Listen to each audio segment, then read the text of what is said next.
Courtiers looked at him. He could tell they saw someone new, someone they were drawn to and a little afraid of. The feeling was as heady as any wine.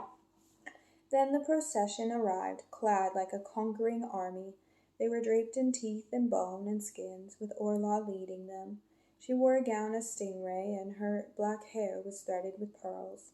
Around her throat hung the partial jawbone of a shark. Cardan watched Queen Orla present her daughter to the High King. The girl had hair, the deep aqua of the sea, drawn back with combs of coral. Her dress was grey sharkskin, and her brief curtsy was that of someone who had never questioned her own value. Her gaze swept the room with undisguised contempt.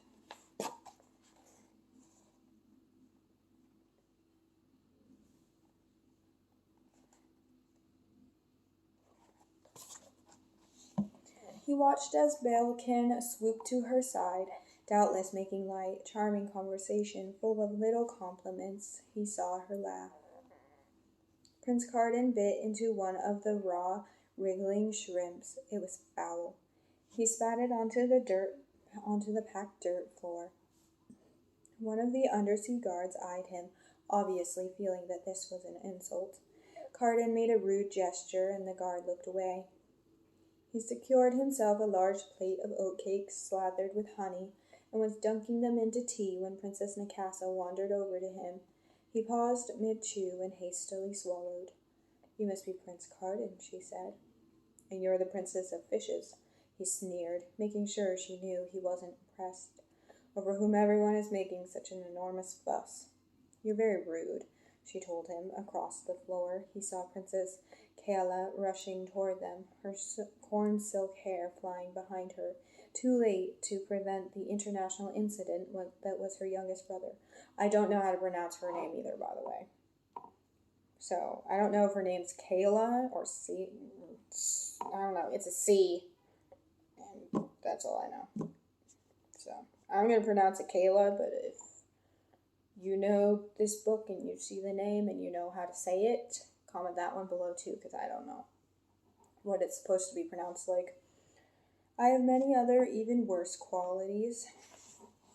Surprisingly, that made Nikasa smile, a lovely, venomous little grin. Do you now? That's excellent, because everyone else in the palace seems very dull. Dull.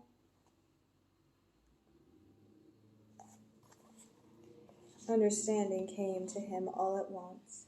The daughter of fearsome Orla, expected to rule over the brutal, vast depths of the undersea, had cold-bloodedness for her birthright.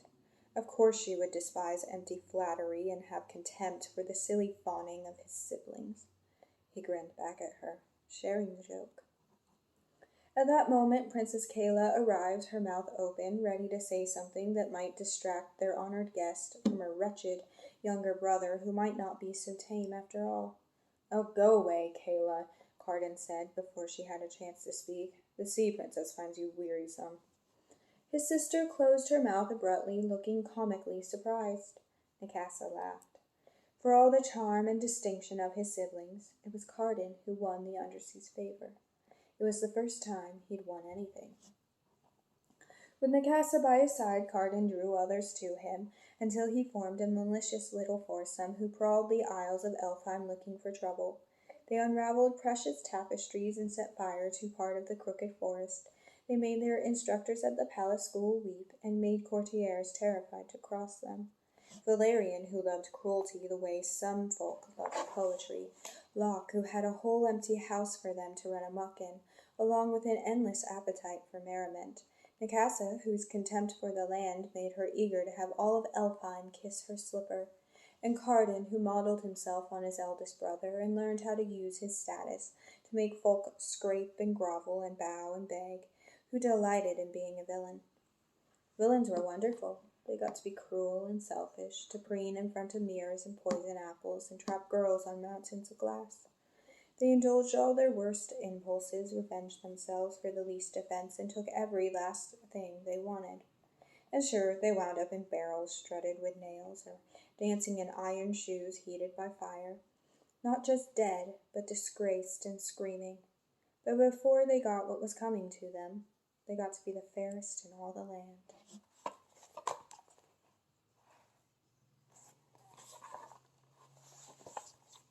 This is what the next story looks like. Alright guys, so that's it for this video. If you like videos like this one, I have book reading videos on my channel. Mostly Shadow House and the Brothers Grimm. I do want to read more of the Brothers Grimm because I haven't read very many of theirs. But yeah, so if you're interested in more book reading videos, I have quite a few on my channel that you can check out. If you're into fashion, I also have videos like that on my channel. So subscribe if books and fashion are things you're into, because that's basically what I do on this channel, and cat videos. So there's that. If you like this video, give it a thumbs up. Sorry, I'm usually better at this.